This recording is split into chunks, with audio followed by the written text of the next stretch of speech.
Hey everyone, and welcome to another episode of Stronger. Today, I just brought on Louisa Nicola. Louisa is a friend and she's a neurophysiologist. She studies the brain. She is incredibly passionate about trying to find a cure for Alzheimer's. And I think you guys are going to get a lot of great information out of this. There are so many things that she dove into in reference to anti-Alzheimer's protocol. So specific things that she listed like exercise, diet, sleep, supplementation.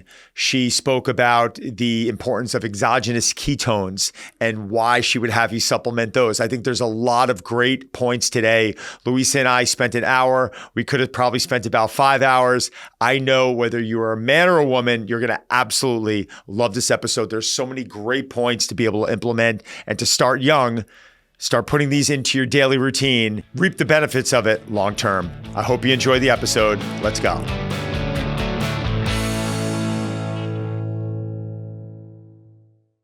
So the Stronger podcast is not possible if it weren't for our sponsors. I want to really thank Cozy Earth. They've been one of our really consistent ones. And to be honest, I've been using their bamboo sheets. My wife uses their pajamas. And my dog Sambuca has been using that big, what is it? It's the big blanket. It's the bubble cuddle blanket, which actually, Sierra, is the exact same fur color as my dog Sambuca. So I have this 8-pound dog laying on this blanket because my wife is freezing cold because I like the room at 65 degrees. So she's underneath the blanket. And the other day I went to grab the blanket and I couldn't see Sambuca on it.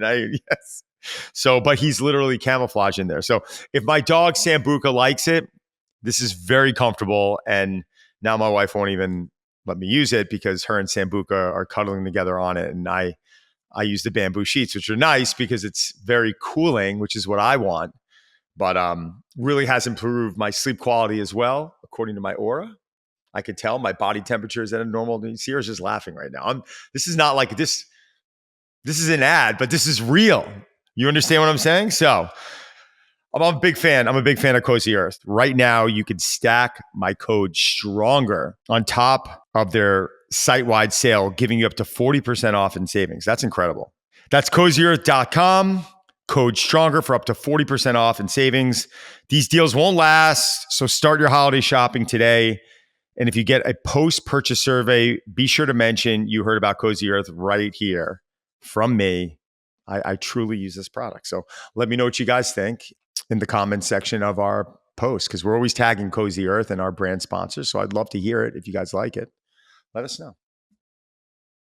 All right, guys, first off, I have to thank my sponsors. One of them right now being MitoPure. MitoPure, thank you guys for just being a loyal sponsor of ours. So they have a few different products. They have MitoPure, which is a urolithin A product. So I've been taking this product for a while. My skin, my lines, my energy level, my mitochondrial function is fantastic.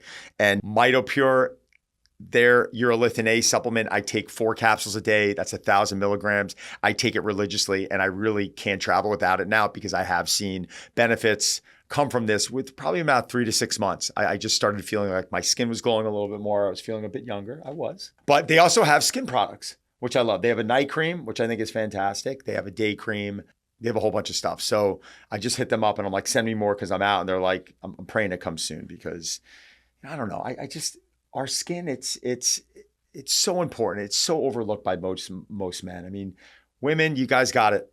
You're nailing it. I got to admit it. Like they've been doing this a long time, and guys get a little bit more seasoned throughout their years when they decide to start incorporating this stuff. But I think it's a good habit to enforce. So MitoPure, again, thank you again. Timeline, thank you. And Timeline is offering 20% off your first order of MitoPure. Go to timeline.com/stronger. That's TIMELINE.com/stronger. I can't believe I actually had to read how to spell timeline. I did though. All right, guys, have fun. Louisa Nicola. Hi. Super excited. Me too. My Greek friend. People don't know I'm a quarter Greek, so I gotta brag that all the time when I meet Greeks. You should. Definitely. But I met you through Gabrielle Lyon. Mm-hmm.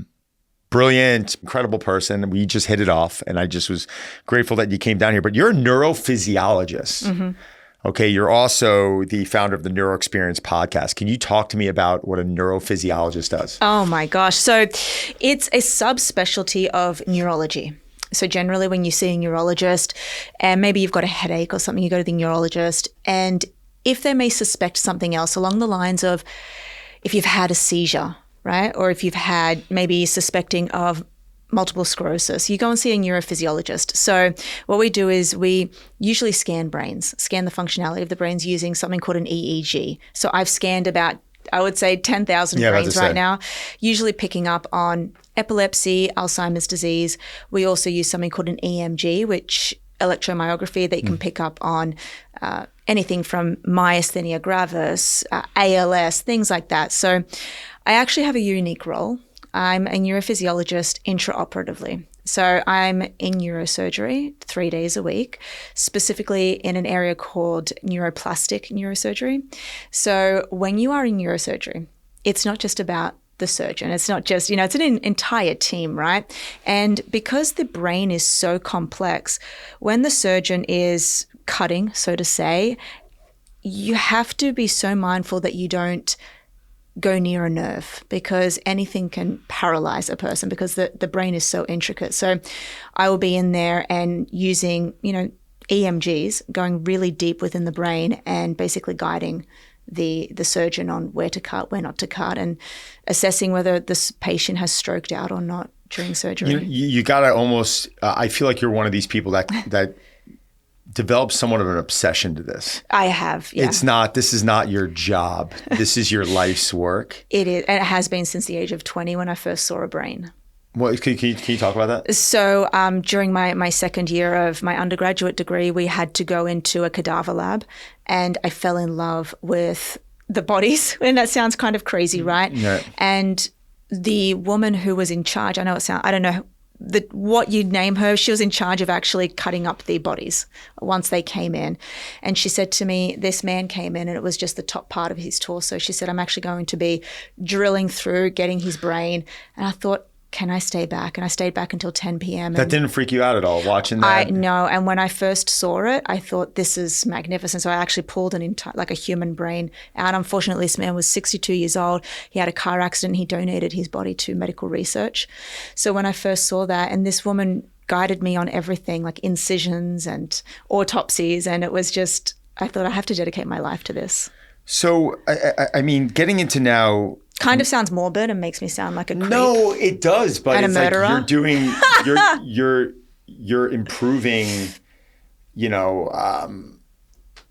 life. Yeah. I mean, you really are, because people have to come in and that sounds like such an unintelligent comment there, but I had to find something very broad. I mean, your work right now is giving us the information. That's scary stuff. When someone's coming to a neurophysiologist, it's not like, oh, hey, I've got a bump on my elbow. They're like, these are problems. I mean, you probably see people in their worst state, or let's say most vulnerable state. 100%. And, when you're delivering news like, multiple sclerosis, which actually is not a death sentence, thank God, anymore, it can be scary. It can be scary to hear something like that. What about, there's something, I'm going to jump right to it right now. Alzheimer's. This is something that I saw my grandfather go through when I was very young, and I saw my father have to go through it with his father. Scared the living shit out of me. Yeah. I couldn't believe that my dad just shows up one day and his father doesn't know who he is. Yes. And is telling my dad about his son. Yeah. And that to me was one of the most, it's one of the most sickening things I've seen someone go through. I'm like, how do you just remove someone's memories and relationships and love? These are things that we spend an entire life building and developing and evolving, and to have that taken away from you it's just a terrible thing to say. It's almost worse for the relative, because at least the person who's going through it doesn't know what's going on in a way. But my dad, to sit there and watch his father going through that. So why did you suddenly become so passionate about trying to find a cure for Alzheimer's? So when you're in neurophysiology, I was actually, as I mentioned, you're scanning all these brains. So I was tasked in 2018 with picking up on early onset Alzheimer's disease. That was my entire task. I was in a neurology wing, and I was like, okay, great. I was scanning all these brains, and I kept coming up with mild cognitive impairment. So meaning that people had pre-dementia states. And every time I asked my superior, the attending, whoever, I would ask, okay, great, what are we going to do with this person? They said, no, that is it, just mild cognitive impairment. I thought, well, what are we going to do? Can we reverse it? Can we cure it? I didn't have the answers, and they just kept telling me, just get on to the next patient.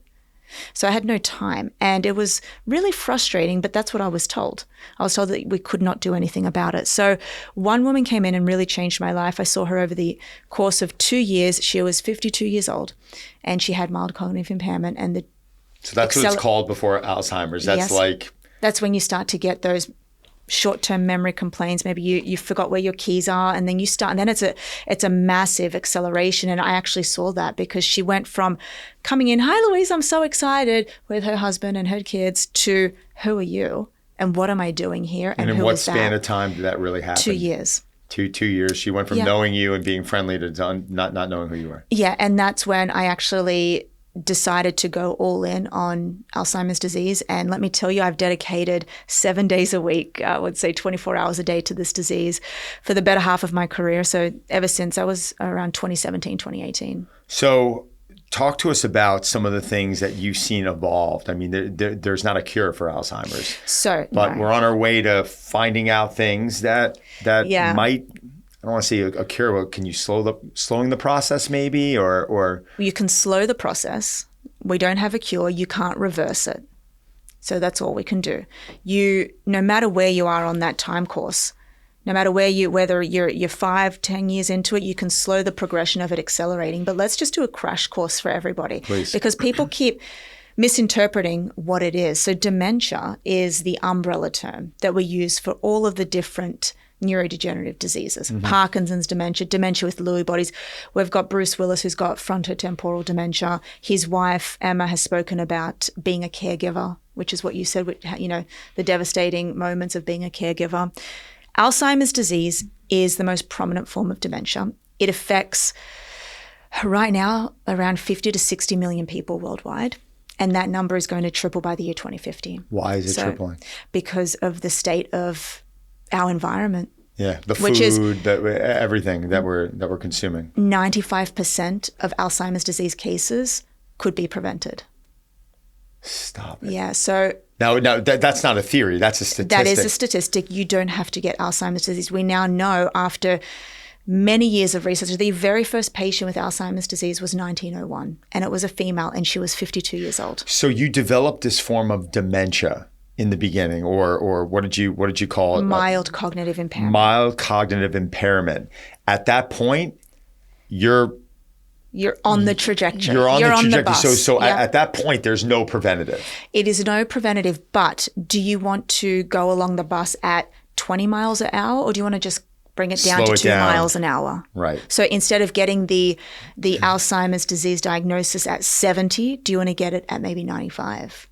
Right. Much better. So this is why now when we start talking about neuroathletics, yes, and neuroathletic principles, yes, these are things that a lot of coaches out there do talk about in their everyday life, but you obviously know the exact things that you would recommend someone to do to basically slow this process down as quickly as possible, or protocols that you might have someone follow if it's something that's in their family and they're nervous and it's in the back of their head. My grandfather had it. My father has it.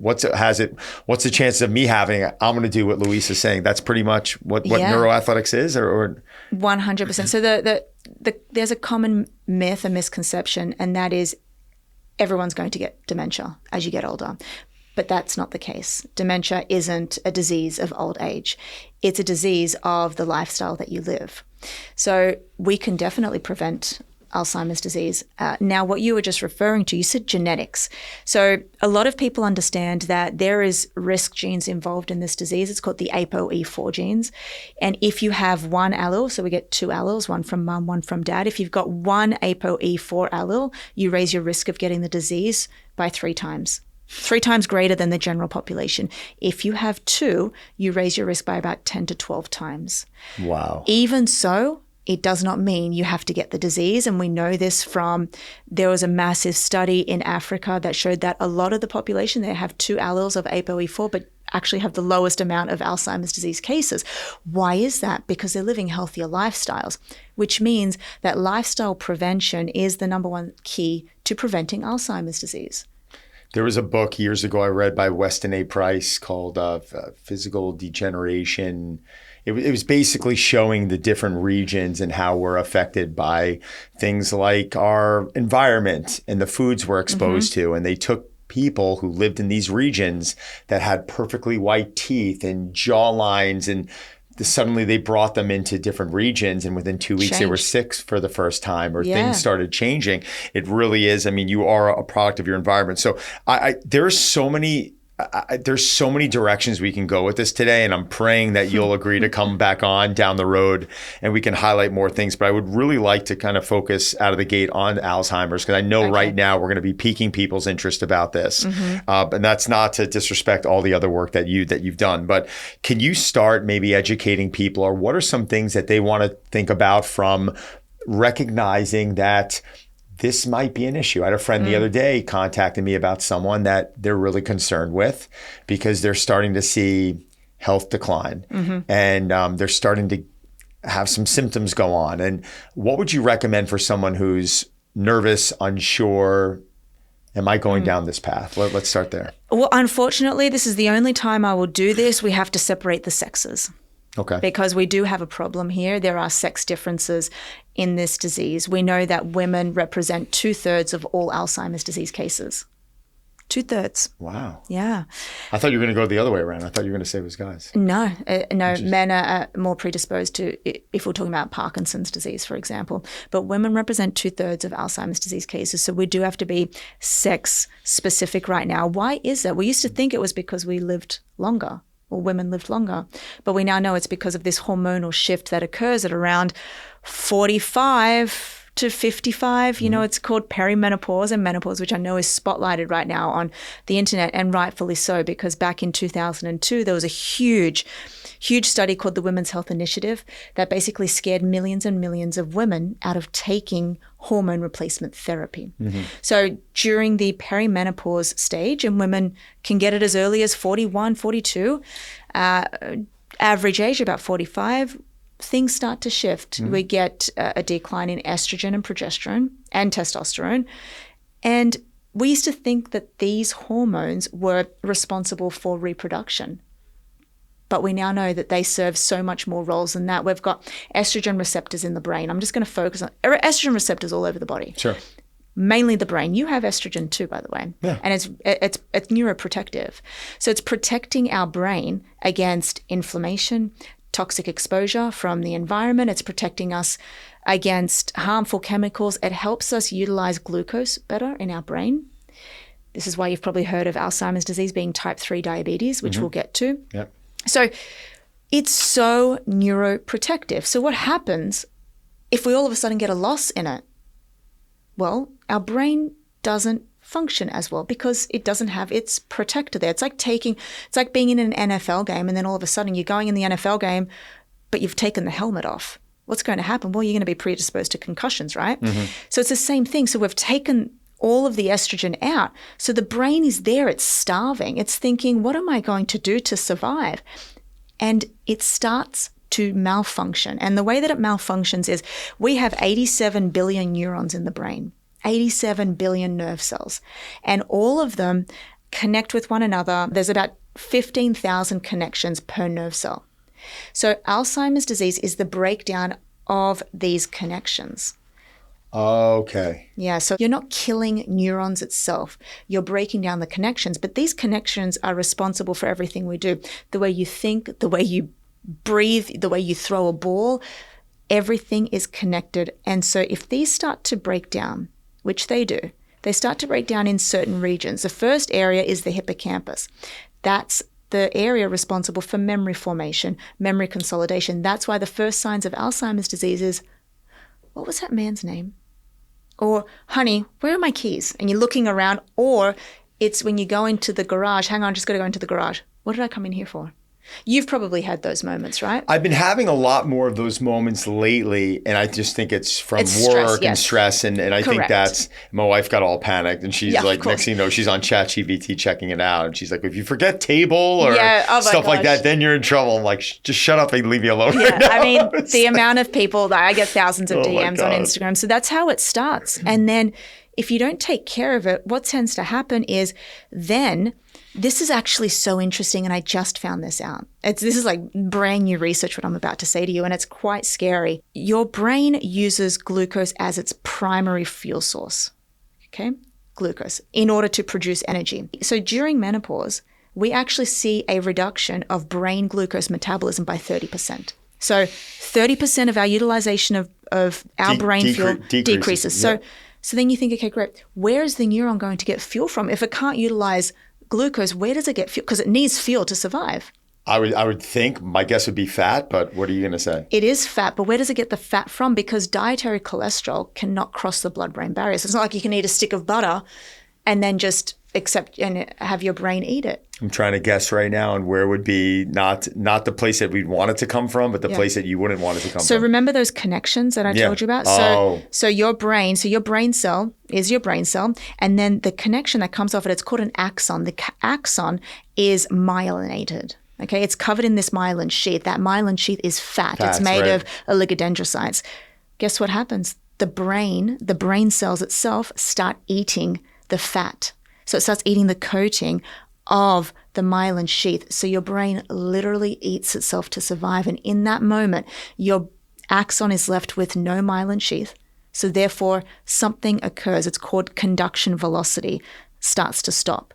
So that's what causes you to stop thinking properly. And the speed. You know how sometimes, I don't know if you've spoken to your parents, I speak to my parents now, they're 70 years old, but when I was speaking to them when they were 50 years old, my dad was sharp. He was onto it. Now he's like slower. Yeah. Right?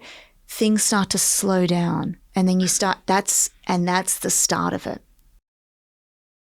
First off, the Stronger podcast wouldn't be possible if it wasn't for our amazing sponsors. And right now I want to thank Vuori. I tried Vuori a few years ago, started diving into their gear. I was wearing their workout shorts because I have more of an athletic build. Their t-shirts are amazing because I find now when I work out, I don't want to wear a dingy t-shirt. I want to wear something that looks nice because I'm on camera and I'm on the gym floor a lot. But if I was going to pick up with a bunch of my training partners and go grab a bite to eat, I don't look like a schlep.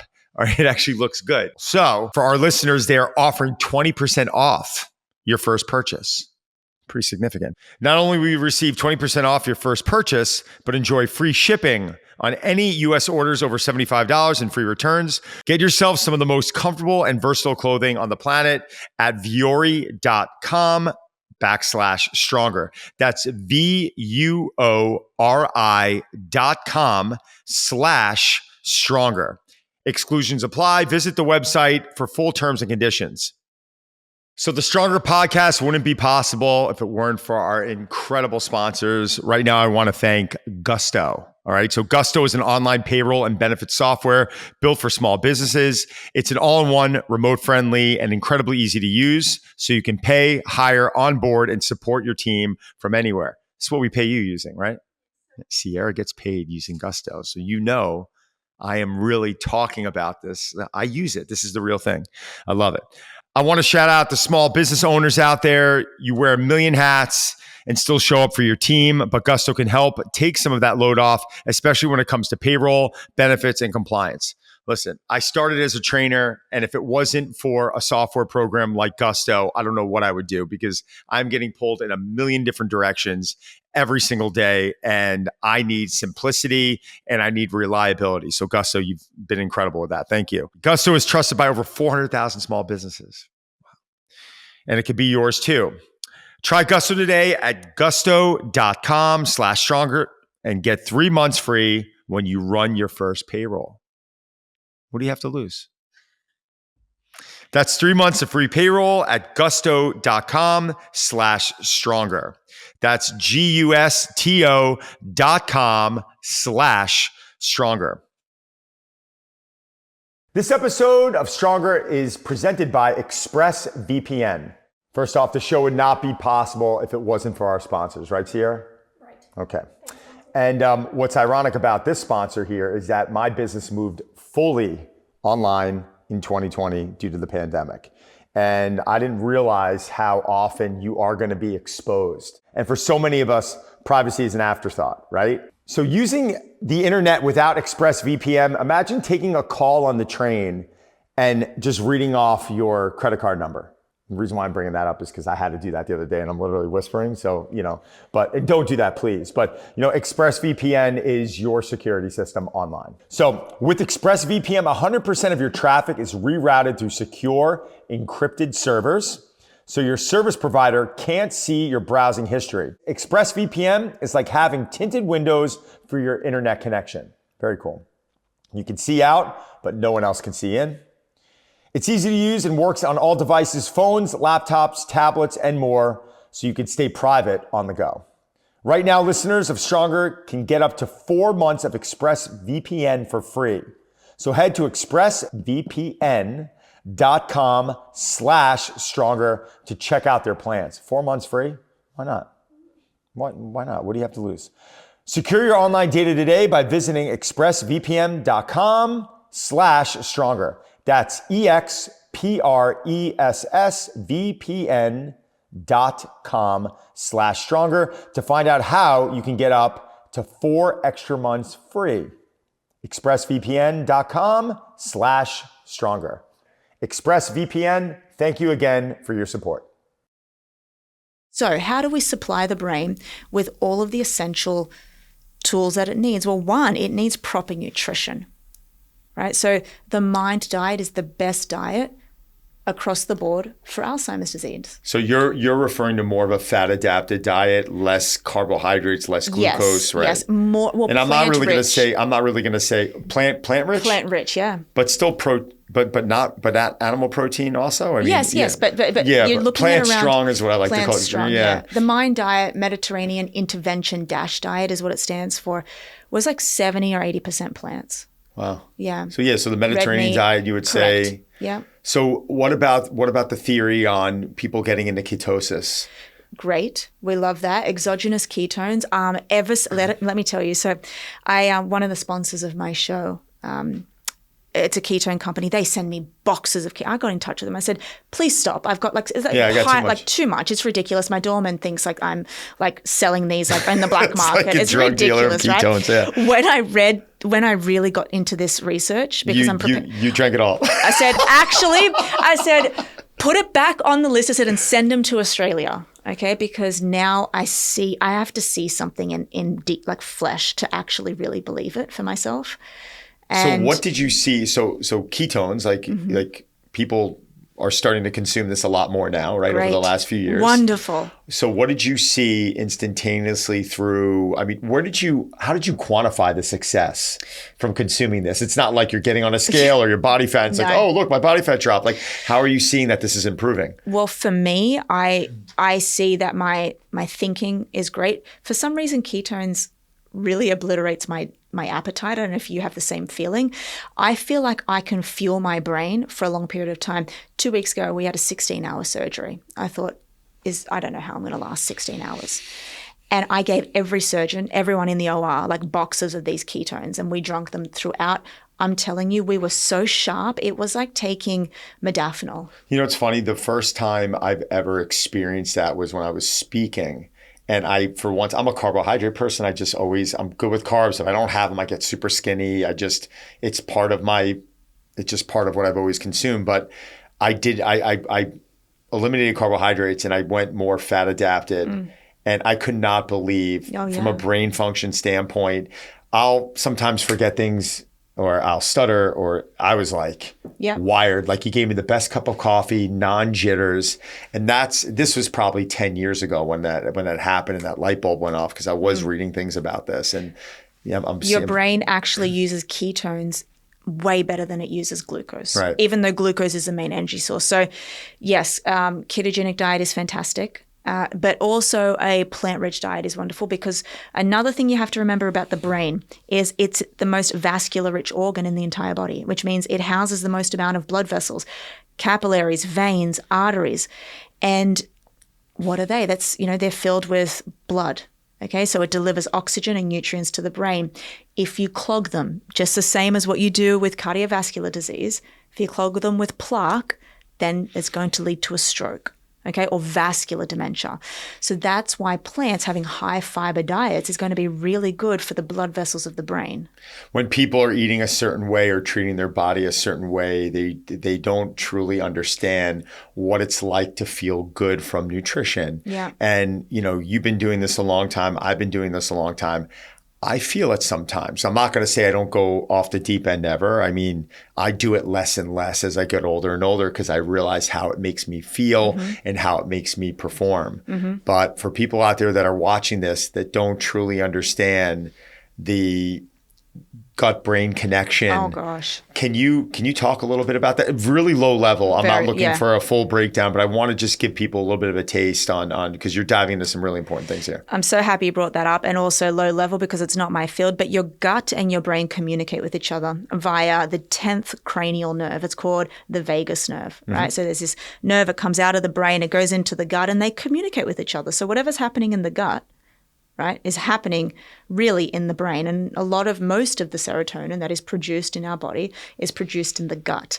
So if we're having poor inflammatory diets, it's going to go straight up to your brain and cause something called Neuro-Inflammation, which is another risk factor for Alzheimer's disease. Because, when you're in an inflammatory, like today my knee is sore. Okay. Yes, I checked my Oura ring. I walked 35,000 steps yesterday. Wow. Like a big day. that's with a backpack on. That's a big day. I'm like, am I getting older? Or is it? I'm like, oh my God. And then I'm like, no, Louisa, you walked with a backpack all day. So imagine that. I can feel that, but you can't, you can't feel, we can do awake brain surgery because the brain can't feel pain, right? So imagine your brain being inflamed, but you can't feel it, but it does come off as a headache. Or fogginess, or brain fog, yeah, dizziness, whatever. Just anything. But nobody ever thinks it's because I ate an inflammatory muffin earlier on. So what are some protocols you like to? Because a lot of this stuff is intertwined, right? The avenue you would tell someone to do I want to say prevent Alzheimer's or to maybe cut down the risk of Alzheimer's, right? That avenue is going to fix so many different things. Can you go through some protocols or some things that you've learned that you just wish everyone knew? Okay. Well, I'm glad you're bringing this up because I have a program coming out in 2 weeks. I want to hear about that. It's my flagship program that is, it's called Brain Code, Decoding a Woman's Risk for Alzheimer's Disease. But this is for everyone across the board. Okay. I have done a meta-analysis. Okay. Do you know what a meta-analysis is? I know the word. Explain it, please. It is the highest scientific study that you can do. Basically, it's a statistical analysis of all of the evidence available right now that we have in 2025. When I did that to show what is the number one tool to prevent Alzheimer's disease, it is exercise. Mm-hmm. And for some reason, I was hoping it would be some crazy miracle drug or supplement or something nuts. So when you ask me what's the number one thing we can do, I say exercise, and it still doesn't get through to people. It doesn't get through to my mother. We've had a 20-year discussion on this, by the way. We're at the stage now where it's getting really serious. I said, I'm not coming home for Christmas unless I see I want to I communicate with their personal trainer. Parents are tough. They don't listen to me. They don't listen to me. But get this, her doctor, she listens to her doctor, and her doctor said, oh my God, I was listening to your daughter on her podcast. I agree with her. Yeah. Wow, how about that? She's smart. So it's unbelievable. So what's the number one thing everyone can be doing? Exercise, without a doubt. The more muscle mass you build, the better for your brain. Actually, it turns out the bigger the legs, the bigger the brain. Did you know that? Muscle is the organ of longevity. Who's That's saying what that all Gab the time? says. Gab says that all the time. But the larger the leg muscles, the larger the brain. I love that. Yeah. So we don't just want muscle mass, we want strength. Strength is a huge correlator for all-cause mortality and dementia. We want to be exercising aerobically because what's that doing? It's not just feeding the brain with blood, it's also sending these little chemicals to the brain. They're called myokines, muscle-based proteins. They get released when we are running, cycling, but they're also getting released when we're strength training. And what these do is they help the function of your brain. They're basically, neuroscientists, I don't like this word, they call it fertilizer for the brain, but it's actually a pharmaceutical for the brain. That's why I use at the end of all of my carousels, I say, exercise is medicine. What's your minimum recommendation for people? So the data showed that at minimum 2 days a week. That's all of strength training. And then around 2 hours a week of aerobic training. I personally think you should be doing a lot more, but we're talking like minimal, like baseline. And about 80% of the US population isn't meeting They that. don't do that. No, Yeah, about exactly. to say, oh my God, 2 hours a week of aerobic training is a lot for most people. And are you paying attention to specific, do you want people in specific zones with that training? How would you split? And let's not even get too technical with zones, but say a higher intensity, medium intensity, or slow, steady state. Like, where do you want people? Females, I want them heavy strength training. Love it. Okay. Love it. And I want them out of zone 2, zone 3, zone 4. I want them in zone 5. Okay. Wow. For their baseline. If you have time and you want to do zone 2 with the kids, great. Reserve your. The one thing I hate so much is seeing females at the gym walking, because I think to myself, either you've got all the time in the world and that's fine, but come on, most females at around 45, and everyone's different. Average, maybe you've got a spouse, maybe you've got some kids, maybe you've got doesn't leave a lot of time to exercise. Right. Maybe leaves 4 hours a week to exercise. Spend that time working in the ranges that you want them in. Yeah. It's funny with walking, because we know the importance and how healthy it is, but I don't incidental. I don't consider it.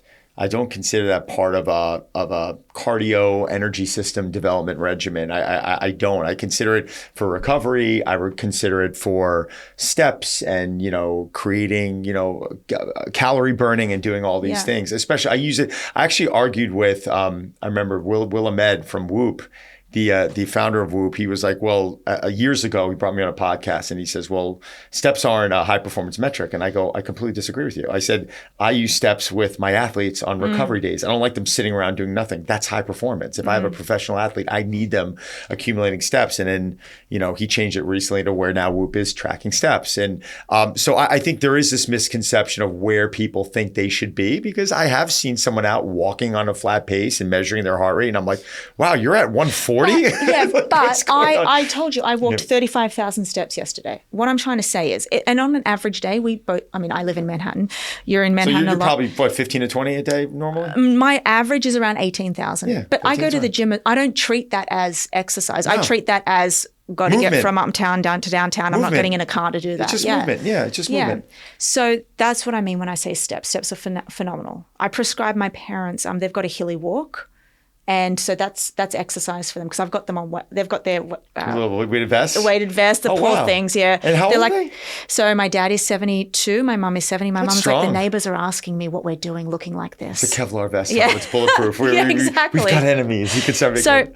So exercise. Let me tell you, if you don't fall in love with it, and I know as I'm getting older, it's actually getting harder for me, like mentally. Oh, just actually the discipline of doing it every day. Yes. It's also stress and work, and you're building business, and you're emotionally around a lot of people. It's got to be very emotional what you do. I got to tell you, I don't know how you, it's a special person to do that. But you see, it's interesting, because the area of neurosurgery I'm in, we do two things. You've got one side, they taking out the tumor, or you see a woman and maybe it's her last surgery, unfortunately. And these are the things you're up against, and you just see devastating things. But then you come over to neuroplastics, and we're reconstructing skulls. And so it's and then you go from there, and then I'm on Instagram telling the world what I see, and it's hard. Your IG is incredibly beneficial, because I think it's very digestible. I hope so. Because the stuff that you can talk about, and we know, it can get lost. But I think the things that you're putting up is very digestible, and I think you're giving people good snippets. Your account's Louisa Nicola _. Yeah, someone stole the name, Louisa Nicola. Yeah, check it out. I'm obviously always liking your okay, stuff. let's move on. The second thing we can do, sleep. Okay. So we got into exercise. We understand that you like that zone 5. Yeah. Resistance train, ladies. Resistance train at least 2 days a week. Yeah. Go hit more if you can. And next, sleep. Yeah. By the way, I don't want, the men should be doing this as well, but I would prescribe men doing zone 2 a lot more. Why is that? Well, mitochondrial biogenesis, yeah. So sleep, fundamentally is probably the second most important pillar. What happens during sleep is we have 5 stages. We only really care about stage 3 and stage 4. So stage 3, non-REM sleep, is deep sleep. We can measure that on the Whoop or the Oura Ring. You would probably see it every morning if you tracked your sleep. So what happens during deep sleep is really phenomenal. We activate this system called the glymphatic system. Now, the glymphatic system is the washing machine sewage removal system in your brain. Literally, we've got these little cells. They're involved in immunity in the brain. Glial cells comes from the Greek word glue, because they literally stick out like between 2 neurons in the cerebral spinal fluid. So when they shrink, the cerebral spinal fluid has time to wash itself. So the brain literally washes itself. And when it does, it gets rid of all of the waste products that build up during the day from the environment. One of the waste products that it eliminates is amyloid beta. That is the hallmark of Alzheimer's disease. Wow. Yeah, it's a protein that builds up in your brain. And if we don't clear it, that's what ends up being a plaque.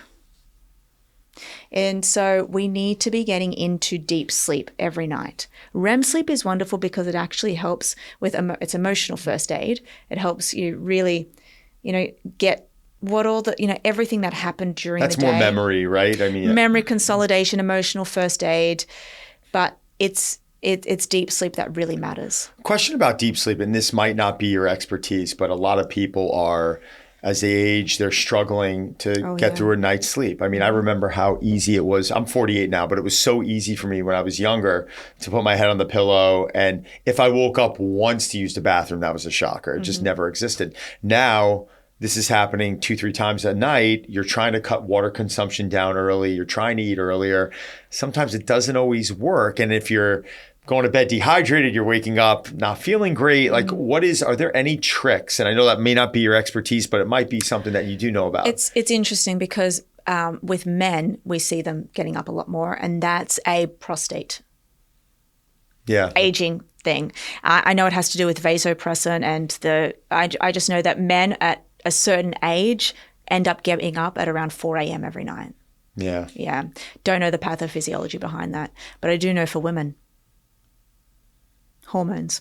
So the loss of estrogen ends up messing with the hypothalamus, which is where the temperature regulation occurs. And this is why you've probably heard of hot flashes. I was with a bunch of my girlfriends last night, and one of them said, Louisa, she was doing this. I said, is everything okay?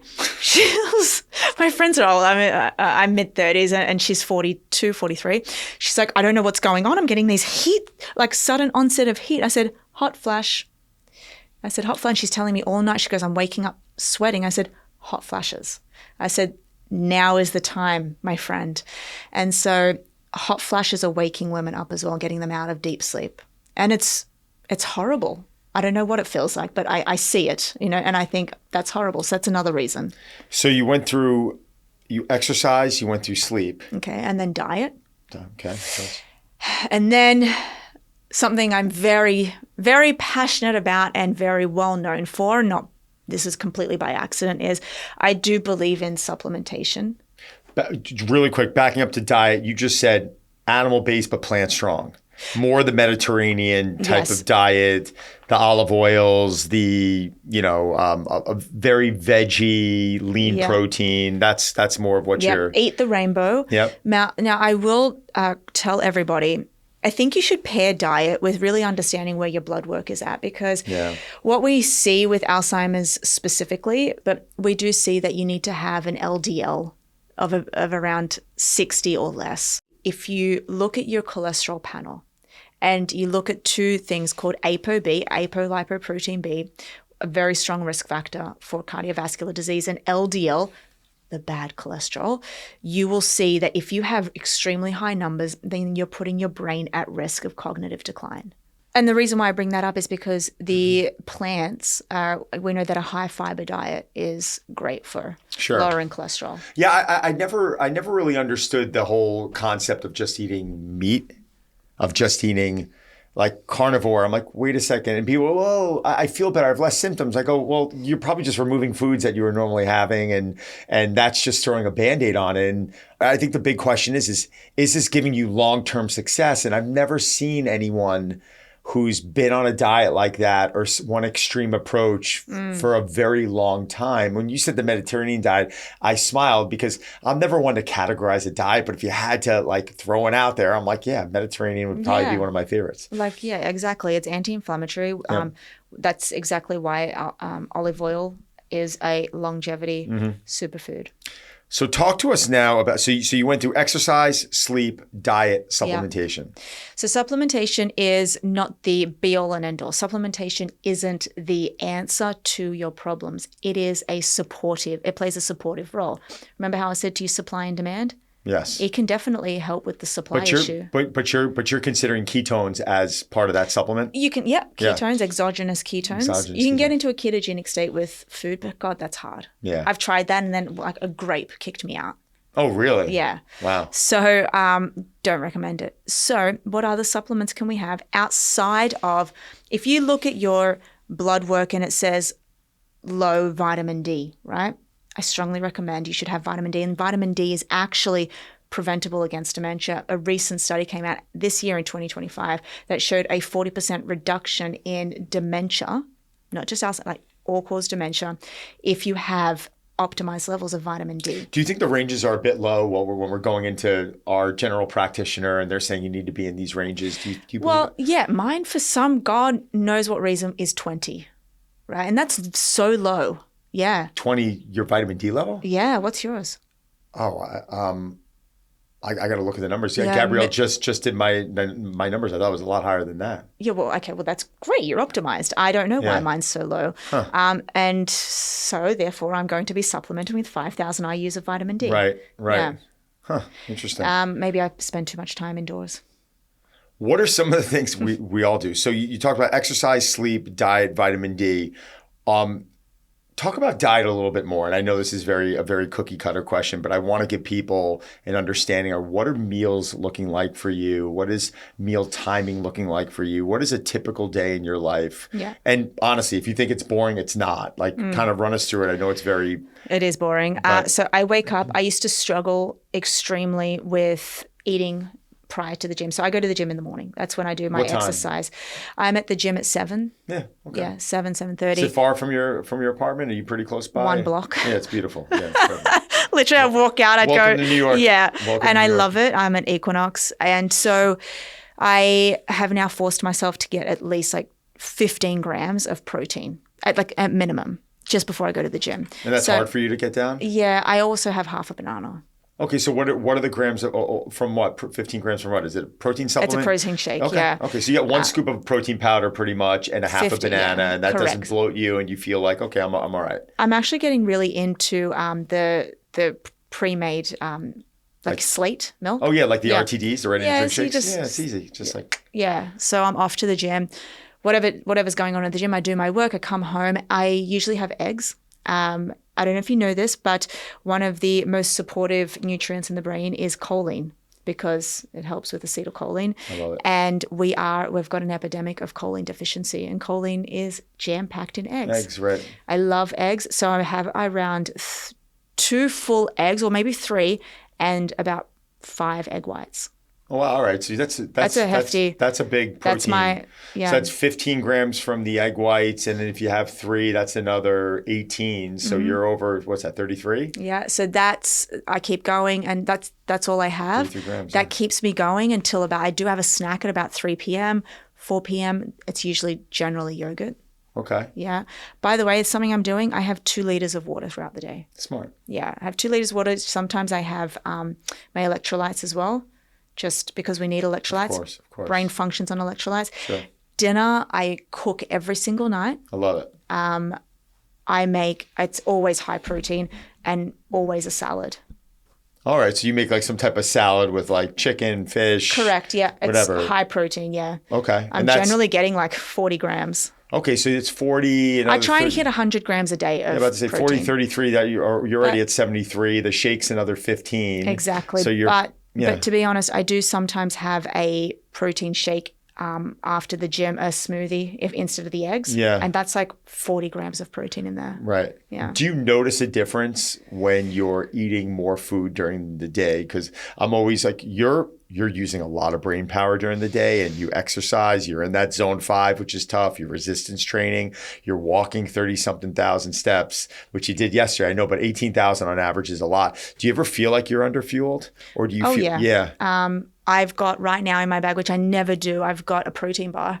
And I just know because I need to leave the house with something, because I'm in New York. Like sometimes I take my backpack and I don't know what time I'm going to return home.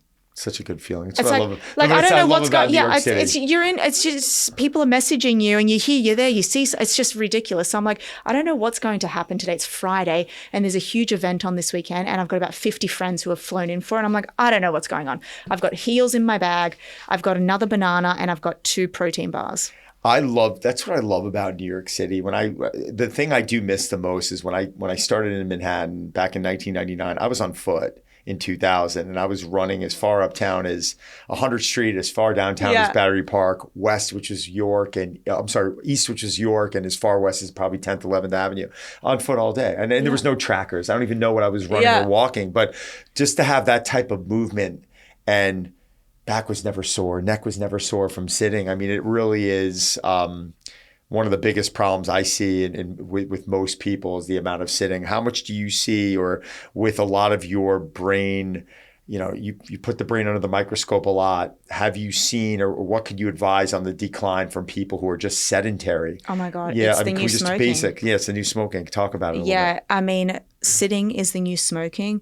And you know how much muscle mass you actually lose just by being sedentary? They've done studies on this to show that bed rest in hospitals, you can lose I don't know what the percentage was, but it was like massive percentage of muscle mass, strength, fitness.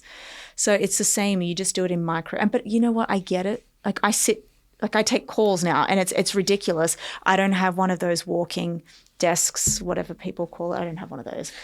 Talk about training? I mean, training the brain. Oh yeah. Right. So we're so used to training the muscle or training our cardiovascular system. Talk about training the brain a little bit. Mm-hmm. Is this just a term? Is this something that you really focus on?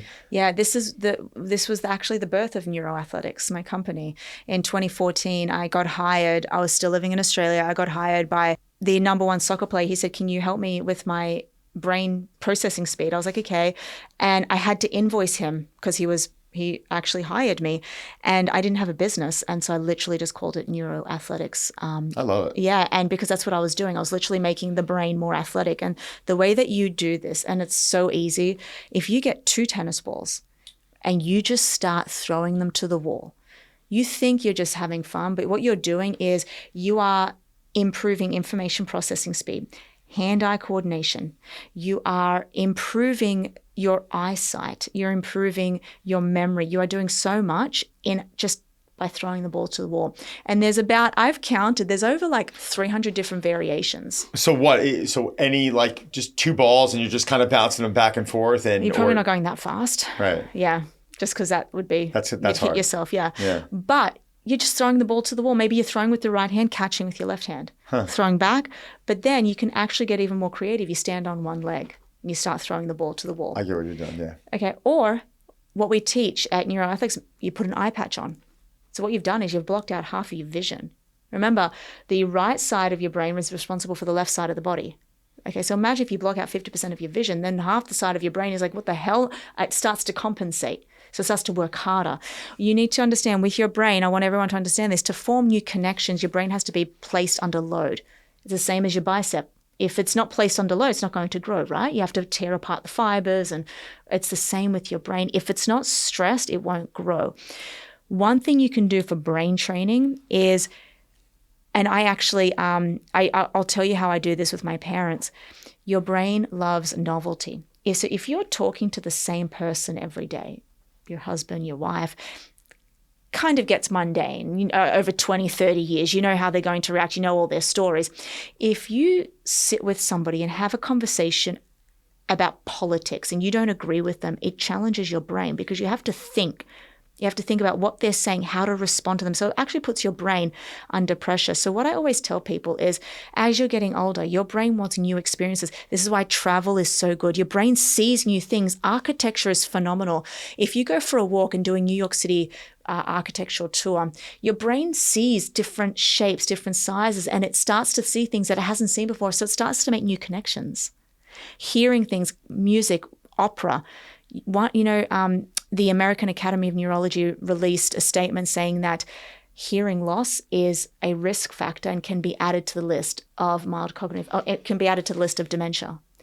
If you start to experience hearing loss, why does it add to dementia? Because your ears just sit here behind the temporal lobes, and that's the first thing to go during Alzheimer's disease. If your brain is not using what it's meant to be using, it'll just die off. It's going to die off. But it can be resurrected, is what you're saying. Well, yeah, but imagine if, let's just say you don't have any problems. Right. Like listening to different forms of music, pianos, violins, going to the opera, like you're hearing things that your brain's like, I've never heard that before. What is it?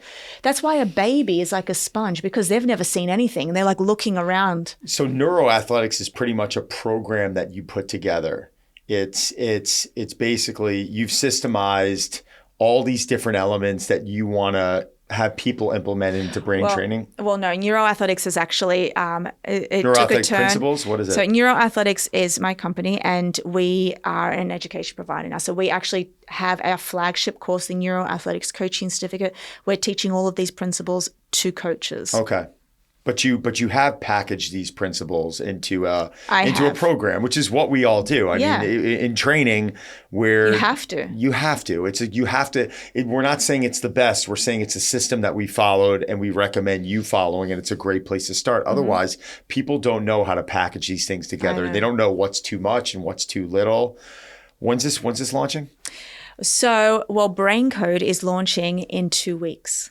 So talk to me about Brain Code. Brain Code is my official program, decoding a woman's risk of Alzheimer's disease. So there'll be 5 modules, very easy, very low level.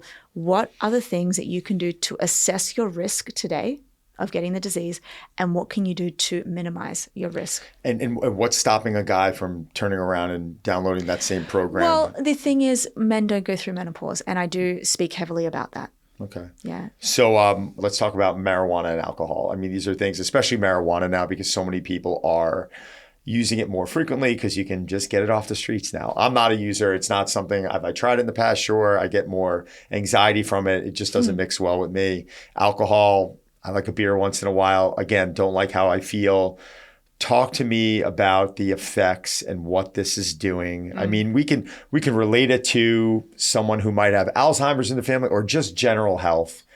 Run with it any which way that you want to run with it. So we'll start with alcohol. And what you found. Alcohol, there was a massive study done out of from the UK Biobank.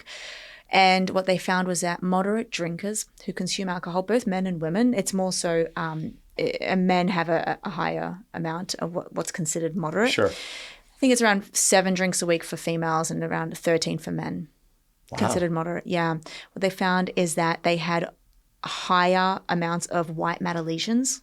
What's that now? So remember the white matter that I said that's on the axon? Yeah, the sheath. The myelin sheath. Yeah. Myelin sheath, yeah. So it's all the myelinating neurons. So there's little lesions all through there. The more alcohol that you drink, and they had and then the grey matter is the cortex that sits on the outside of the brain. It holds all the cell bodies. There's also problems there. So you're actually affecting your brain in a pathological way, not just you're getting groggy. You're actually literally forming lesions in your brain. Are these permanent lesions, or these things that you're ruining your brain, you're rotting it, and that's because alcohol does so many things, like directionally and indirectly. Directionally is what I just told you, because it's actually a poison, because acetaldehyde, which is what ethanol is metabolized after it goes through the liver, is poison. Acetaldehyde is poison. So you're poisoning your brain and the rest of your body. What it does indirectly is, it completely blocks out sleep. You're blocking out REM sleep, you're blocking out deep sleep. Therefore, you're not going to get the activation of the lymphatic system. You're going to wake up. And it's funny because people think that a hangover or you feel hungover or you feel not whatever it is, whatever people feel these days when they drink, I don't know. And it's literally because you blocked sleep, you blocked blood flow, you've killed off some neurons, and you've starved your brain of oxygen. That's what you've done. And you're going and getting a burger to make yourself feel better. Alcohol is not good for your brain. It's not good for your body. Now, there is no research to show that one glass of wine or one drink is going to kill you per week. Right. Okay. This is moderate drinkers. Moderate drinkers. So what would you consider light drinking? Is it 1 to 2 a week? Probably, yeah. Yeah, probably around there. Yeah. Marijuana now is becoming a lot more. THC is becoming a lot more popular because it's Why? I don't know. I think people are drinking less because they don't like the effects of what it is doing to their sleep quality or how they feel or waking up with a hangover. And I'm just telling you what people are telling me. They're like, no, I can take a gummy or smoke a joint and I fall asleep and I sleep better. And it's like it's their understanding. Yeah. So it's the same thing. You're not only blocking sleep. People think that they're inducing sleep. You're not. You're probably just activating the sympathetic nervous system. Maybe it's down regulating that, and you're feeling calmer. You're actually blocking sleep. But the worst part about THC is there's been long-term studies, obviously for 10 to 20 years, that shows that it can induce psychosis, paranoia. A lot of people who suddenly developed anxiety, they claim, and I'm not saying that there's studies here on this, but they claimed it was from the incorporation of THC. And guess what? When they got off of it, a few weeks later, they stopped having those episodes. Oh, go figure. Go figure. Thank you. I think we covered a lot of great stuff. I hope so. Chris, I know we got some questions in here. I'd love to fire them off to Louisa. Louisa, I'm grateful. Thank you. This is great. Yeah, we do. We have a couple questions. This first one is from Katrina, and we'll have one following up after this. Here we go. Wow.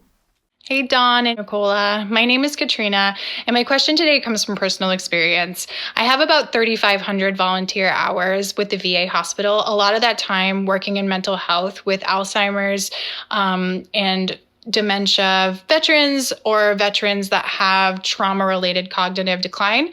So my question is, what are some early lifestyle changes that we can do in our 20s and 30s that will really reduce that risk of Alzheimer's, maybe especially with those of us that have trauma or, a very long family history?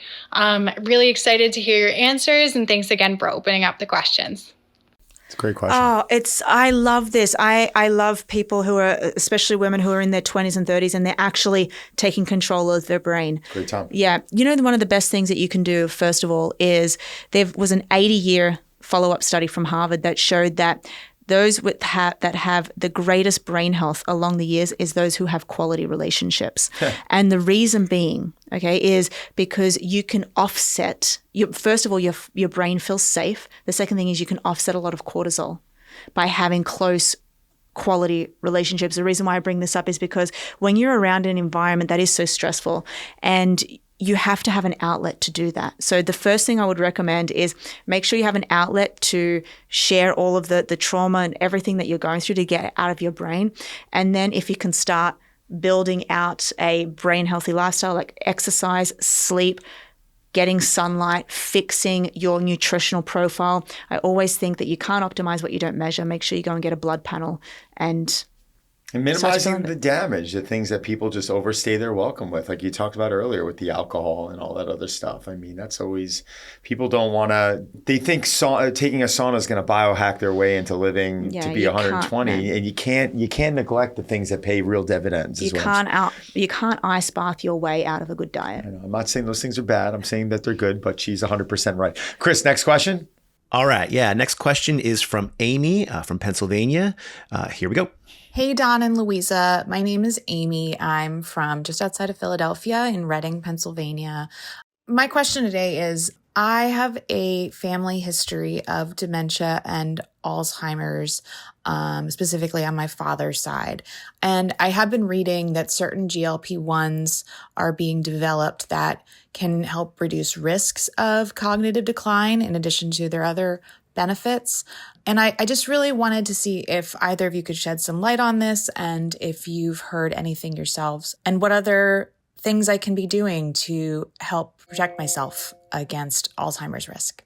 Okay, I love this question. So the first thing, if you have a family member, the most important part of all of this process is family history. If you have a family member that was diagnosed and maybe passed away of some form of dementia, it's really important that you go and get a blood test to figure out what is your risk. And that is called getting an ApoE4 gene. You can go and get this from your doctor. Then you can see what's my lifetime risk of getting the disease. The second thing is you mentioned GLP-1s. You and I didn't talk about it. No. And I love it. I love GLP-1s in terms of what they've done for society. So specifically the GLP and GIP tirzepatide, what we've seen is that if you fix obesity and diabetes and insulin resistant, what are you going to do? You're going to minimize three of the biggest risk factors of Alzheimer's disease. You're shooting the alligator closest to the boat is the term I always use. But now. Not just that. We actually have science. They've done a study on GLP-1s and Alzheimer's disease, reducing the risk by 30%. Oh, wow. Why is that? Not because you inject yourself and the GLP goes to the brain. No, it's because you're fixing the underlying effects. Yeah, exactly. I am so for these in the right way. But you just said it. Okay, not on the black market way. The problem right now I'm dealing with, I can't mention her name, but she's a friend. She weighs about 415 pounds right now. She just lost 150. That's phenomenal. Phenomenal. But she's working a job that she has to change. She's underpaid. She can't afford these sort of things. She went to her insurance company and her insurance company says, we'll pay for a surgery, but we're not going to pay for these GLPs.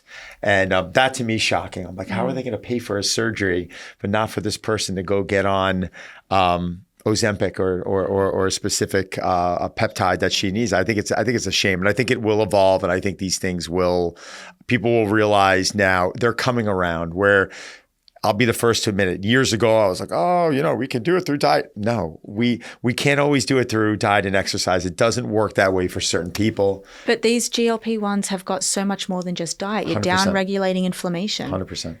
I honestly think, I'll say this, I honestly believe that you and I won't see the effects of GLP-1s. I think we won't see the effects of it. I think in decades to come, people are going to look back in history books of all of us walking around and they're going to be like, Alzheimer's disease? Obesity, type 2 diabetes. What's that? They're going to say, what was that? That's fantastic. I hope they do. Yeah. You just mentioned how you love it. Give me an example of when you don't love it.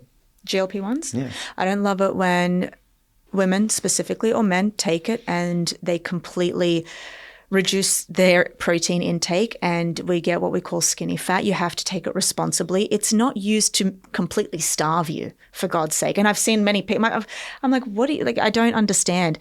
It's there to help you stay in control. That's what it is. It's a great way to close. First off, I want to thank you. Thank you. I know you do these like crazy, and I appreciate it, and I appreciate what you're doing in your business and your mission. And the topic of Alzheimer's today, I just think is so special. It's very near and dear to me because I've seen family members go through it, and I pray you find something because I know someone does. You might be the one to do it. I also want to thank Christian Ponder and the team over at The Post. This place is great, right? Mm-hmm. I love it. Yeah, I'm a big fan. It's close to your home, right? Yeah. Guys, thanks a lot for joining in. Love you guys. Thanks you. Again.